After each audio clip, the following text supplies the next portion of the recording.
What's the weirdest thing you ever heard in a funeral? Down I go, a lady who was about to faint from the heat loudly exclaiming. Then thud. I once saw a man suffering from vertigo in the hospital I worked at exclaim, "Oh, there I go," before he crumpled. I didn't want to laugh, but I had to step to the back. It was so inappropriately funny. My sister and I still say it to each other sometimes, like when we sit down dramatically. We were teenagers at our granddad's funeral. We didn't know where to look or what to do. Vertigo sucks. Your body is the drunkest it has ever been, but your mind is clear. Priest, the day, child's name, died was the best day of my life. He was trying to make a point about how God was teaching him a lesson through the child's death, but holy shit, what a way to phrase it. You could feel the oxygen sucked out of the room as everyone gasped at the same time. Did the priest know the child or family personally?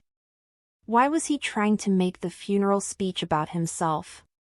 He did, quite well. Used to come to family parties and holidays for years. Never saw him again after that.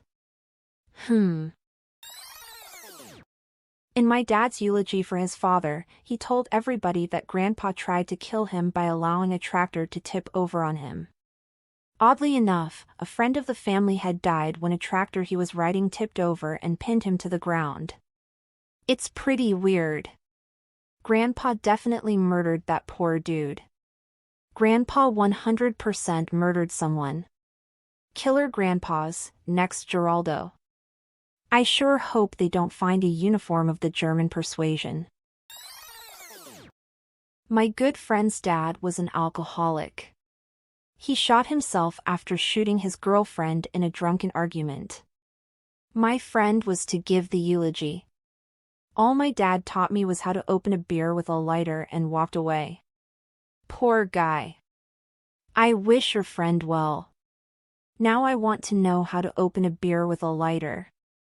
In all seriousness, I hope your friend is doing well. I had an alcoholic father and it sucked knowing he loved alcohol more than everything else. As Higgins on Ted Lasso says, I try to love my dad for who he is and forgive him for who he isn't. Use the non-metal end of a Bic type lighter and wedge the edge under the beer cap. Wrap your fingers around the neck of the bottle just beneath the lighter to serve as the fulcrum and slowly apply pressure, pushing the metal end of the lighter like a lever against your finger/knuckle until you hear the pressure release, then a sharp push will pop the cap right off. Tip: only attempt this with a real Bic lighter. The cheaper lighter won't survive. At my uncle's funeral, my cousin stood up and did a speech. About herself. A friend of mine from high school died suddenly. He was only 25 and had an undiagnosed heart defect. He just dropped one day. At the funeral, they allowed time for anyone to come up and share memories about my friend. A guy in his 50s went up. Apparently he worked with my friend at a fast food place when we were teenagers. He proceeded to speak for 15 minutes about how hard his life is and his struggles with addiction. Did not mention the deceased aside from explaining how they knew each other at the beginning. A family member eventually had to get up and gently shoo the dude off. Every funeral seems to have one of these. My theory is that it's some random person that wandered into the room and decides that if they speak at the service they will be recognized by friends and family of the deceased when it's time to line up for the food and beverages. Please like and subscribe for more daily content.